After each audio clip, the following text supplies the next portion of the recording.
Bom dia a todos, bem-vindos à nossa 11ª conversa dentro do programa Saberes das Missões Canteiro Modelo de Conservação, que é um convênio entre o IFAM e a Universidade Federal de Pelotas, com vistas a organizar e ajudar na preparação de mão de obra qualificada para trabalhar com as consolidações das ruínas missioneiras e também para a divulgação do legado cultural das missões. Hoje nós vamos ter uma conversa compartilhada, que vai ser uma mesa redonda, com 4 arquitetos que trabalharam lá em algumas obras conosco. Bom dia a todos. É uma honra ter vocês aqui como participantes desta mesa redonda. Desde que começamos com este projeto, pensamos que era importante que vocês, como pessoas que viveram essa experiência e que formaram parte dessas primeiras consolidações e desses primeiros trabalhos que vocês já viram nas apresentações em outros dias, é muito bom ver eles todos já adultos, porque cuando estaban lá eran unas crianzas, ahora ya, y algunos recién formados, otros eran ainda estudiantes, algunos llegaron a cancelar un semestre para ir lá a vivir esa experiencia. Entonces, nós queríamos trazer para vocês a experiencia deles, porque muchos de los que están participando de esta mesa redonda van a ter una experiencia similar, un poco más curta, porque va a ser só de una semana, mas es trabajando com esta mesma metodologia. Então, de antemano, muito obrigada por estar aqui, muito obrigada por participar. Então, em primeiro lugar, temos ao arquiteto Douglas Heidemann Jr., graduado em Arquitetura e Urbanismo pela Universidade Federal de Pelotas, mestre e doutor pela Universidade Federal de Santa Catarina, servidor público docente de la UDESC en Laguna desde 2011, lugar en que lecciona, es pesquisador e extensionista nas áreas de preservação e patrimônio. Douglas, estás com a palavra. Então, bom dia a todas as pessoas presentes. Para mim também é uma honra estar aqui compartilhando desse momento com vocês. Ontem ainda, quando eu montava a apresentação, eu lembrei de muitas coisas daquela época, né? Fiquei em dúvida em qual material seria mais útil aqui para mostrar para vocês, tá? Pensando nesse público que está assistindo e que vai depois participar das ações do grupo aí, então eu espero que a apresentação seja útil, tá? Antecipando, assim, eu vou ter que me apresentar um pouco, fazer a apresentação um pouco rapidamente, porque eu estou aqui na universidade, tem uma reunião que está acontecendo agora e depois eu não fico, então, para a mesa redonda, eu faço só a minha apresentação e me despeço. Então, deixa eu passar aqui para os slides.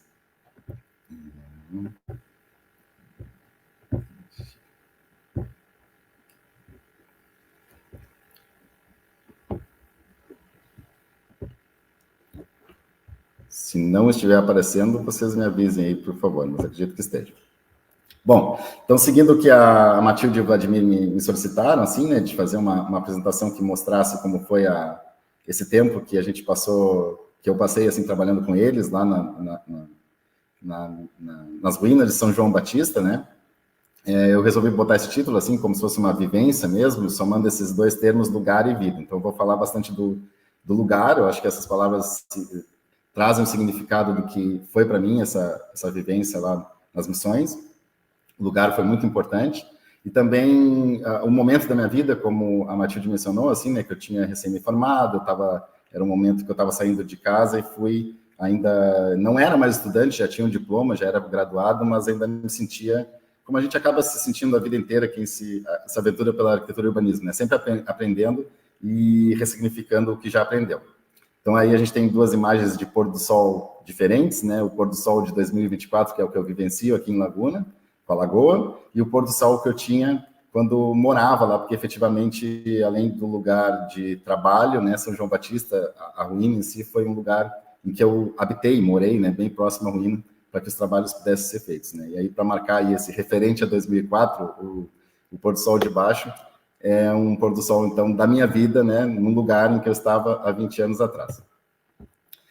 Esse foi, eu fui procurar, né, não é um rolo de fotos, mas fui procurar nas pastas que eu tinha. Essa foi a primeira foto que eu tirei lá com uma câmera Cybershot, né, Sony minha, que na época, né, não se tirava. Se houver pessoas aí de 20 anos assistindo, essas pessoas, esses estudantes que vão participar das ações, os celulares não tiravam foto na época, então era uma câmera. Essa foi a primeira foto que eu tirei quando eu cheguei. Eu passei o dia inteiro viajando, cheguei nas missões e dormi na pousada que tem lá em São Miguel. E essa foi a primeira foto que estava na pastinha lá do pôr do sol, que já me impressionou no primeiro momento em que eu cheguei. Bom, também não é uma palestra técnica, né? Como eles pediram, eu vou mostrar algum conteúdo escrito aqui no início, né? Não vou me aprofundar, porque eu assisti, inclusive, a apresentação da Matilde e do Vladimir. Eles falaram, especificaram, né? Detalharam mais o tipo de trabalho que aconteceu lá, e o passo a passo, mas eu não consegui, né? Essa coisa de professor, eu não consegui tirar, não tentar mostrar para quem está assistindo qual foi um pouco do que foi o método, as etapas do que aconteceu lá, né? Então, essa palavra consolidação era uma palavra que eu não aprendi na faculdade, não aprendi no curso de arquitetura, não aprendi talvez em técnicas retrospectivas tenha sido mencionada, mas a gente não tinha nenhuma noção do que era, porque a gente sempre trabalhou, eu sou de Pelotas, né, fiz faculdade lá, a gente trabalhava sempre com essa noção de que a intervenção acontecia numa edificação, num artefato, assim, do qual a gente podia ter uma leitura quase que, se não sempre, né, na maioria dos casos, na sua completude. Então, essa ideia de consolidação de algo que a gente não consegue enxergar a completude, né, que era, no caso, as ruínas, né, as pedras das ruínas que estavam no sítio arqueológico, foi uma novidade para mim. Quando eles começaram a falar, quando a Matilde, né, nos recebeu lá e começou a falar esse termo, foi uma coisa muito impactante, assim, porque eu não posso dizer que eu desconhecia, mas foi uma coisa nova, né, ter que ser desafiado a trabalhar com isso.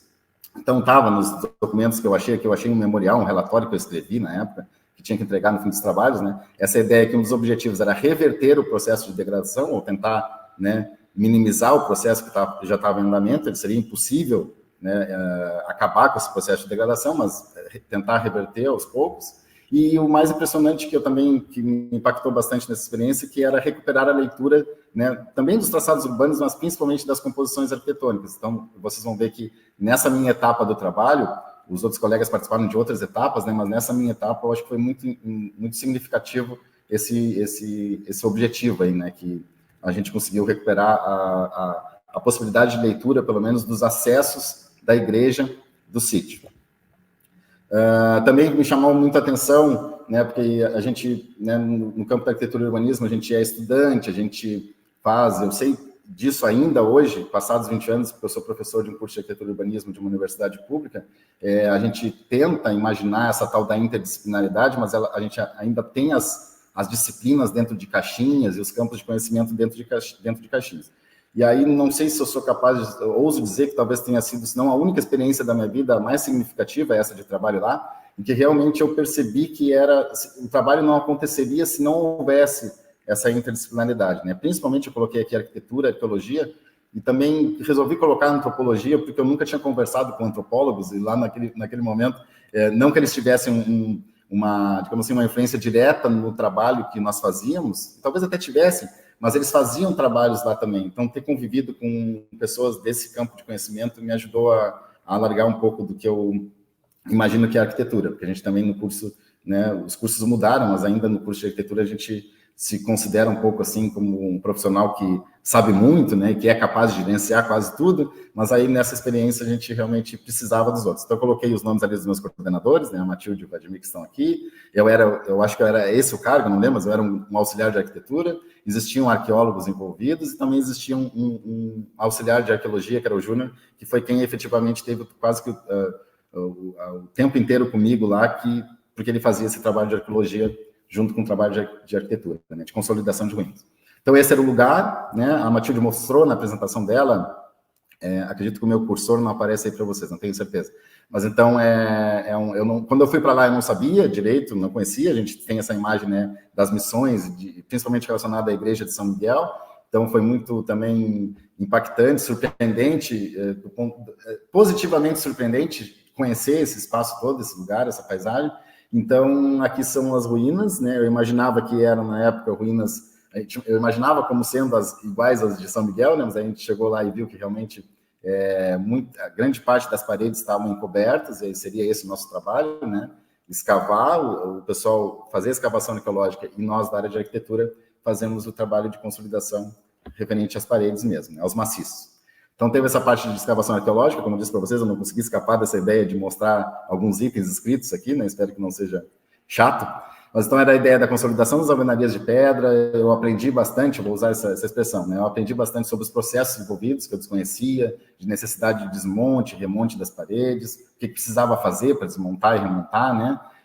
Aprendi efetivamente, foi a primeira vez que a gente teve a expressão, né, colocar a mão na massa, que a gente fez a argamassa junto com as pessoas que estavam trabalhando lá, tinha uma equipe, né, do IFAM, mas a gente também fez a argamassa junto, a gente acompanhava eles fazendo a argamassa e nos ensinando, essa mão de obra mais envolvida com o fazer mesmo, né, nos ensinava vamos chamar até assim, um pouco de humildade, né, da gente se colocar e entender, mesmo sendo formado em arquitetura, que eu não sabia fazer aquilo e que tinha que aprender a fazer, para além da coisa de saber os traços das argamassas, né, mas efetivamente fazer e aprender a aplicar. Eu coloquei como sendo esses grandes aprendizados, assim, né, os processos, o fazer a argamassa e como aplicar, e o levantamento gráfico também, que foi uma novidade muito grande para mim, né, assim, tentar representar graficamente cada uma das pedras, né, e me dar conta que cada uma das pedras que faziam parte das ruínas tinham muita importância, né, porque se uma daquelas pedras se perdesse, a gente perdia um registro muito significativo, assim, esse também foi um grande aprendizado. Então, né, as nossas missões eram assegurar a estabilidade dos maciços, a gente tinha que escolher quais dos dois tipos de argamassa seriam utilizados para obter um tipo de resultado ou um outro tipo de resultado, né? Então, a Matilde sempre nos auxiliava, assim, quando ela ia lá, ela dizia, quando vocês estiverem em tal situação, vocês vão usar um tipo de argamassa, quando vocês estiverem em outra, vocês vão usar o outro tipo, né? E entre esses dois, tipo A e tipo B, como estava no memorial, né, sendo uma mais pastosa, né, mais líquida do que a outra. Uma coisa também que era bem interessante, que eu aprendi, é essa coisa da erradicação da vegetação. Eu nunca mais vi arquitetura, nunca mais vi patrimônio, edificação de interesse histórico e cultural, do mesmo jeito depois que eu tive essa experiência aqui por Laguna, quando a gente anda, porque tem muitas edificações que têm presença de vegetação, né, então, desde esses 20 anos atrás, eu implico e fico com vontade de retirar, de erradicar a vegetação de dentro das paredes, porque eu vi, né, lá o estrago que a presença dessa vegetação pode fazer, né, com as suas raízes, tá, penetrando entre as alvenarias, ela pode realmente destruir a arquitetura e o patrimônio. Também tinha essa questão da limpeza das juntas, porque eu tinha, né, não digo um preconceito, mas a gente imagina que não precise ter tanto cuidado com uma edificação arruinada, né? Normalmente o senso comum seria esse. E lá a gente via que mesmo a parede estando arruinada, o maciço, né, a gente tinha que ter cuidado, a gente tinha que limpar, higienizar, utilizar as espátulas em determinados casos, utilizar as escovas de cerdas que fossem macias, né? Quase, a gente tratava as paredes quase como se fossem bebezinhos, assim, né? Criança, a gente carregava as pedras como se fossem crianças. Deixa eu passar rapidamente aqui. Só um pouquinho que tem gente batendo na porta. Bom, então, quanto à consolidação das alvenarias em si, eu não vou ler aqui o conteúdo dos slides, né, mas a gente teve essa parte de rejuntamento, embrechamento, né, que a gente preenchia. Também aprendi essa coisa da diferenciação entre as pedras, né, então existia o arenito lá e o itacuru, a gente trabalhava mais com o itacuru. A gente tinha o cuidado de fazer... De possibilitar que a argamassa, depois de colocada na parede, ela se mantivesse úmida, né? Então a gente cobria as paredes, acredito que os colegas vão mostrar aqui também com tecidos, a gente ia borrifando água para que a parede secasse mais lentamente, a gente preenchia alguns vazios, né? Tinha um procedimento correto, assim, que a Matilde nos passava para o preenchimento de vazios nas paredes. Aí o desmonte e o remonte, né, que aí, então, em casos, a gente media sempre os prumos das paredes, vocês vão ver depois nas imagens. Em alguns momentos, também, a gente, né, conversava com a Matilde e com o Vladimir e decidia quais trechos era necessário, né, incontornável o desmonte e o remonte. O máximo que a gente tentava era não desmontar e não ter que passar por essa tarefa de remontar a parede, né, mas em alguns casos isso era inevitável. A gente também fazia, eu estava tentando lembrar depois dessa resina epóxi, eu acho que nem era eu que estava junto na hora das aplicações, assim, mas teve algumas pedras. Esse Itacuru, ele é uma pedra muito porosa, essa que foi utilizada nesse sítio arqueológico, né? Então, nas edificações desse sítio missioneiro. Então, quando a gente desmontava, algumas pedras acabavam se desagregando, assim, né? Então, quando a gente queria colocar de volta no lugar, a gente tinha que fazer esse procedimento de colagem. Mas foram alguns casos excepcionais, assim, né? Também muito discutidos e a gente decidia se deveria ser feito ou não essa colagem. E, por último, acredito eu, tem o capeamento, né? Porque aí lá em cima das paredes dos maciços, a gente tinha que evitar que a água conseguisse entrar entre as duas lâminas de paredes, assim, né? Para que não se tornasse úmido, né? Aquela terra, né? Ali dentro, e para que não houvesse, principalmente, reincidência das vegetações, porque aí, né, esse aprendizado, a vegetação, quando está dentro da parede, ela tende a se expandir e a desagregar, a fazer com que a parede caia, né? Também um grande aprendizado, embora eu já fosse formado em arquitetura, né, e tivesse trabalhado no Monumento em Pelotas durante 2 anos, fazendo levantamento, representação gráfica, como eu disse para vocês, o levantamento gráfico desses lugares, ele é completamente diferente, ele exige um cuidado, assim, enorme, para desenhar as paredes. Na apresentação da Matilde, acho que há 3 semanas ou 2 atrás, ela mencionou que cada um de nós, né, que vai falar aqui, tinha mais familiaridade com o software. Então, na época, eu considerei que para esse tipo de trabalho a gente podia pegar os desenhos em primeira mão, com a fotografia, muitas vezes utilizando o AutoCAD, mas depois eu preferi passar para o Corel, porque eu queria um software vetorial, assim, que mostrasse mais essa diferenciação de cores quando a gente determinava, né, apresentava graficamente tanto o diagnóstico quanto a intervenção, né, a proposta de intervenção que estava sendo feita. Então, na época, foi surpreendente, assim, né, eu tive que convencer a Matilde, porque eu fazia um software vetorial, que era o Corel, e a gente estava, né, a área da arquitetura sempre acostumada a apresentar desenhos técnicos, né, se utilizando de AutoCAD. Hoje em dia nem se fala mais, né, AutoCAD já é uma coisa jurássica, digamos assim, quase. Então, a gente tinha que numerar as pedras, né, utilizando dessa tinta à base de água, para que depois a própria, né, a tinta pudesse, né, se desfazer, e registrar, né, cada numeração de cada uma das pedras, né, aqui para ilustrar o que eu estou dizendo. Então, esse desenho, vocês podem ver que não é um desenho de AutoCAD, é um desenho mais colorido, porque aí eu me dei conta, acho que seria mais legal. A gente tinha as fotos, né, as montagens das fotos, tiradas com câmera Cybershot, não com celulares, mas eu preferi usar o Corel para ter esse desenho um pouco mais expressivo, digamos assim, né, mais colorido. Não que no AutoCAD não desse para fazer, mas como eu tinha mais facilidade, aqui vocês podem ver que, né, quando eu mudo ali a tonalidade dessa cor marrom, né, é para mostrar que a pedra está sendo, então, vista nesse sentido aqui, transversal. Aí cada uma a gente tinha essa legenda, né, do que era diagnóstico, do que era intervenção, o que a gente tinha encontrado, o que a gente pretendia fazer. Então, isso aqui tudo foi montado, né, pelo Vladimir e pela Matilde. Tudo que era metodológico era passado por eles. Algumas coisas, às vezes, a gente até negociava, assim, no sentido de agregar aqui a essa legenda, mas era basicamente isso. Por exemplo, aqui a cor amarela é resquício de parede em tijolo de adobe, naquela parte superior lá, né? E aí a gente determinava se deveria ser retirado ou não. Por exemplo, aqui em cima, vocês estão vendo ali onde tem aquele cactus ali, né? Que é uma parte de resquício de parede de adobe que deveria ser decidido se sairia ou não. Então, vou correr mais um pouquinho, já tem 16 minutos. Aqui é a iconografia que nos guiava, né? Se não que guiasse os trabalhos em si, mas a gente, de certo modo, se inspirava nela, né? Essa é o sítio de São João. Aqui também eu agreguei ontem a essa apresentação o que era a igreja, né? Eu, particularmente, nessa etapa do trabalho, participei nessa consolidação de paredes que tinham mais relação com a própria igreja, né? E também um pouco com o batistério. Então, aqui vocês estão vendo, só para chamar a atenção, 3 portas, né? Então, era uma igreja com essas 3 naves, né? Na redução. E depois, no final, vocês vão entender porque eu fiz questão de mostrar na iconografia que, a princípio, essa imagem, porque a gente finaliza, então, como se a gente tivesse, guardei isso no coração, como se na minha etapa de trabalho eu tivesse conseguido abrir essas 3 portas dessa redução, da igreja dessa redução. Então, aqui são o início dos trabalhos, né, essa coisa da interseção, do acompanhamento, da interdisciplinaridade com a área de arqueologia, né, então, antes de começar tudo, tinha que fazer essa demarcação das quadrículas, vocês estão vendo os fiozinhos ali.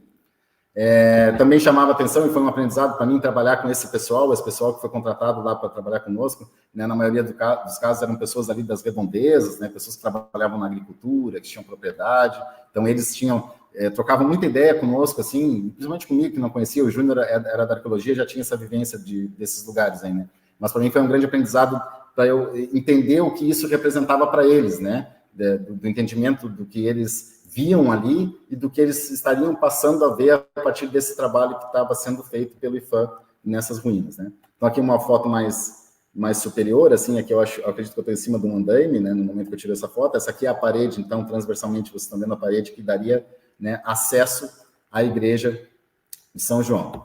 Aqui, só para mostrar, porque a maioria das fotos mostra umas pedras mais, assim, com desenho de pedra, né, então, muitas vezes tinha ou pedra que faz parte de uma alvenaria, né, mas a gente também encontrava essas pedras mais desagregadas, mais regulares. Ali vocês estão vendo pedaços de telha, né, que a gente encontrava em meio às paredes, porque essa igreja incendiou, ela desabou, ela tinha essas paredes de alvenaria, mas o que sustentava mesmo a cobertura, né, a estrutura, eram esteios de madeira. A gente também encontrou pedaços, né, trechos de madeira queimada, né, então tem toda uma...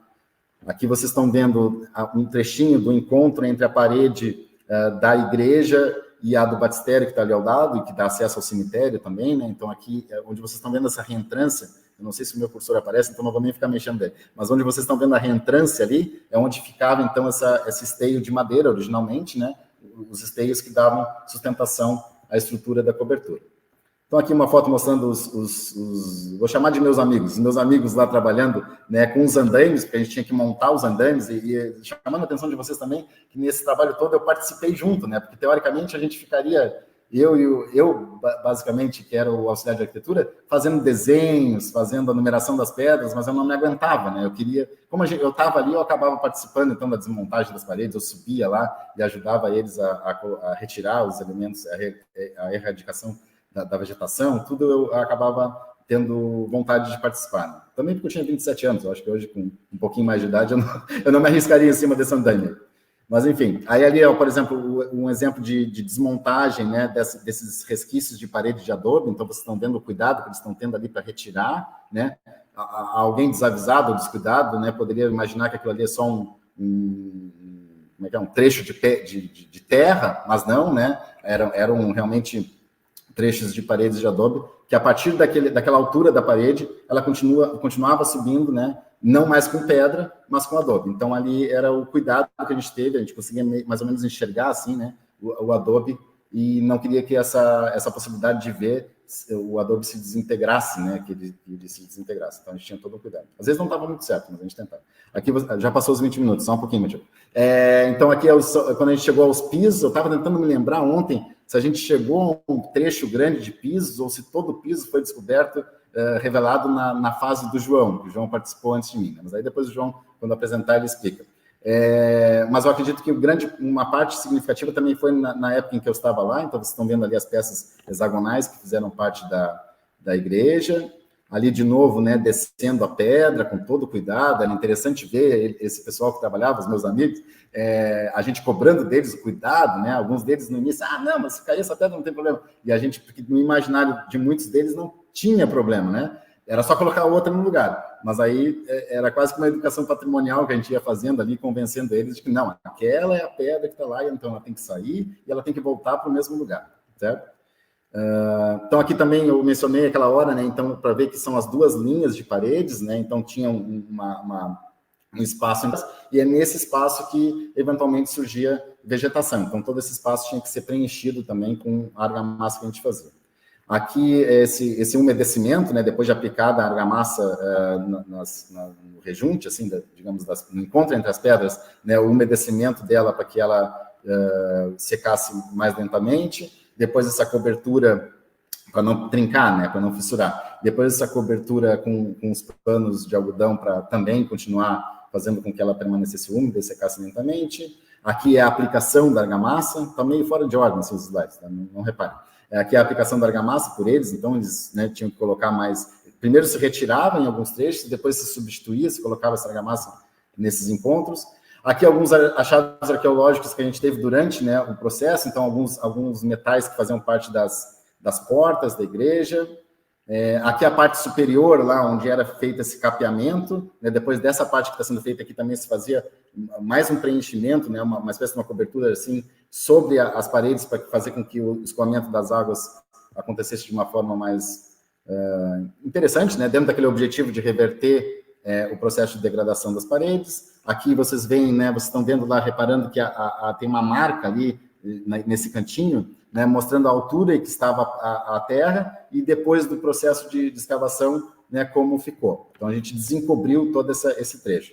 Aqui a retirada de uma árvore que ficava bem na frente e que possibilitou que a gente pudesse, de uma vegetação, essa é a erradicação de uma vegetação, que possibilitou que a gente pudesse ter acesso à porta central lá das 3 naves, né, a nave central da igreja. Aqui também uma peça metálica que foi encontrada de uma porta da igreja. Também esse acompanhamento, esse trabalho junto com a arqueologia me permitiu ver o cuidado que eles tinham com algumas coisas, né? Essa tentativa de recomposição da pia batismal, porque como a gente escavou também do batistério, a gente foi encontrando alguns elementos mais ornados, assim, principalmente essa pia. Então o Júnior, que era auxiliar, lá tinha uma dedicação impressionante com essa coisa de achar as pecinhas e tentar fazer essa remontagem da pia batismal para ter essa leitura de um elemento importante, né, dentro da redução.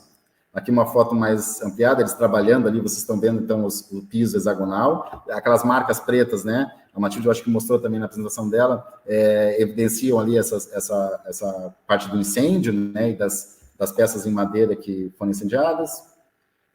Aqui o piso hexagonal também, nesse acesso, então eu fiquei muito feliz, né? A gente não tinha na época um jeito, né, não sei que decisão seria tomada hoje, mas, né, tinha que ser decidido para que esses pisos permanecessem protegidos, que ele fosse encoberto com areia, né? Mas dava vontade assim, de deixar ele à vista, apesar da necessidade, pensando no processo lá, no objetivo, né? Reverter o processo de degradação. Então, se a gente quis que o objetivo era esse, para não permitir que a degradação ocorresse, ele precisou ser coberto depois, né? Ali ele já está coberto com areia. Aqui também uma coisa importante que eu só gostaria de chamar a atenção, a gente tinha muito cuidado porque em alguns momentos tinha algumas pedras que a gente conseguia ter essa leitura, né, essa percepção de que ela pertencia a um trecho da parede, só que ela tinha caído, ela estava muito próxima, assim. Então, eu e a Matilde tivemos conversas, discussões, em vários casos, do que fazer, o que não fazer, de teorias do restauro, né, que a gente aprende no curso de arquitetura, e tentando balancear ou questionar algumas vezes, né, que pode ser que a teoria do restauro não permitiria tal coisa, mas a gente pensava em alguns momentos que a leitura, né, pensando no objetivo lá, permitia a leitura, né, de composições arquitetônicas. Então, nesse caso aqui, a gente percebia que o recorte da pedra, né, indicava que ela fazia parte desse conjunto aqui, que dali estava o umbral, que era da porta da igreja. Então, em alguns casos, acho que 1 ou 2, a gente se permitiu, tudo devidamente registrado, documentado, colocar no lugar. Estou quase chegando no final, então essa aqui é a montagem embaixo, né, não é feita por IA, é feita por câmera Cybershot, eu tive que juntar tudo no CorelDRAW depois. E ali uma vista superior, que junta, então, uma parte de CorelDRAW e uma parte de desenhos feitos à mão, e ali vocês estão vendo, a vista superior aqui à esquerda, né? E ali à direita vocês estão vendo, então, que era a fachada da iconografia que a gente tinha da igreja de São João. Aí estou eu, 20 anos mais novo, então encontrando ali alguns resquícios de reboco nas paredes, que a gente teve lá a ajuda da Maria Isabel Canaã, que foi lá dar uma consultoria. Foi um momento muito importante também, porque também naquela coisa de fazer educação patrimonial, e os meus amigos que estavam trabalhando comigo lá entenderem que esse resquício, que poderia ser uma coisa boba para eles, né, era algo que era digno de estudo, que tinha que chamar uma pessoa de fora para ir ali, tirar amostras para fazer avaliações. Então aí sou eu para demonstrar e comprovar que eu fazia argamassa, foi só essa vez aí, não, tô brincando. Eu sempre acabava me envolvendo porque eu gostava de aprender. Aqui também, então, por último, isso tudo tem referência, eu fazendo referência ao lugar. Então, a vida, uma coisa que muito me chamava a atenção e que tinha vida esse sítio arqueológico, é porque tem um cemitério ali do lado. E aí vocês estão vendo ali que o cemitério funcionava. Então, várias vezes aconteceu até de pessoas que eram parentes distantes daqueles que estavam trabalhando conosco terem sido enterrados ali e eles estarem observando. Vocês estão vendo que algumas pessoas que estão lá afastadas, né, são pessoas que, na verdade, estavam trabalhando conosco, estava acontecendo um enterro ali, né, um sepultamento, e nós fazendo o trabalho de consolidação. A gente convivia bastante com as pessoas da volta, né? Então sou eu aí, com esse menino aí, deve ter, né, cabelo branco hoje, mas ele vivia na nossa volta lá, era um sobrinho de uma das pessoas que nos fornecia alimentação lá ao meio-dia, no almoço. Aqui foi um momento bem interessante que a gente foi apresentar para a Prefeitura de Entre Juízes, não tinha computador, não tinha PowerPoint, não tinha notebook, era nas plantas mesmo, os papéis que a gente tinha feito a impressão lá junto com a Matilde. Então, a gente apresentava o trabalho, as pessoas ficavam curiosas, porque elas realmente não tinham, não sei se hoje já tem um pouco mais, né, de consciência da importância que tinha esse sítio especificamente, né, de São João. Então, aí, só para registrar alguns momentos, ali sou eu fingindo que eu que achei aquela peça de arenito ali no sítio. Eu, no momento em que a gente era levado sempre, a gente passava o final de semana em São Miguel das Missões, às vezes fugia para Santo Ângelo também, para curtir um pouco a vida, mas a gente voltava segunda de manhã lá para o sítio de São João, e umas 2 ou 3 vezes o pneu dessa Paraty do IFAM furou, então ali sou eu fazendo de conta que eu estava trocando o pneu. E aqui à esquerda, então, como eu acho que acredito que todos eles vão mostrar as equipes que trabalharam com eles, né? Então somos nós, eu e o Júnior, com a equipe que trabalhou junto conosco, né, no início dos trabalhos, lá quando a gente começou, e a presença, então, para vocês verem, dessa árvore aí, que foi, então, uma vegetação que a gente conseguiu erradicar, e, na minha concepção, deu possibilidade de uma leitura completamente diferente desse lugar, e uma leitura, do meu ponto de vista, melhor, assim, né, capaz de fornecer mais informações. Então, gostaria de agradecer. Aí coloquei aí uma foto em que eu estou mais jovem, os outros envelheceram muito, os outros 2 que estão aí. Deixo os meus contatos. Se vocês quiserem se comunicar, eu sou professor de uma universidade pública, né, um curso de arquitetura, e trabalho na disciplina de projetos de intervenção do patrimônio, e gostaria de agradecer muito. Assim. Então, na verdade, mexer nessas coisas ontem, quando eu peguei um HD e coloquei no computador e comecei a mexer, assim, saber que 20 anos passaram, né? Inclusive, deixa eu deixar de compartilhar. Deixa eu voltar para a tela aqui. Aqui. Voltei para a tela, né? Eu fiz um achado arqueológico, tá? Porque eu fui para montar essa apresentação, eu fui mexendo nos meus livros e eu descobri, Marina e João, que esse livro está aqui comigo, tá? E esse livro pertence a Marina e ficou 20 anos comigo. Quando a gente não é teu, João, é da Marina, assim, porque está a dedicatória aqui do tio Sérgio, aqui, ó, entendeu? Que deu de presente para ela, tá? Não, é da Marina. E descobri na minha estante, ele já foi para todos os lugares, já foi para a Europa, já voltou, foi junto sempre com a minha biblioteca, e aí eu tenho que devolver para a verdadeira dona, tá? Deve ter mais de um aí, se tu procurar bem, tem mais de um. Tem mais de um, tá bom. Beleza, então vou lá para minha reunião, tá? Eu tinha combinado que eu ia me despedir e vou saindo, tá?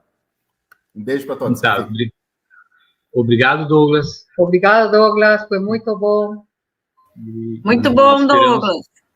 Só deu meia hora, né? Desculpa. Não tem problema, foi bem. Esperamos continuar esse papo outro dia aqui com todos nós juntos aqui. Uma reunião aqui em Laguna. Tá bom? Então tá, querido. Muito obrigado.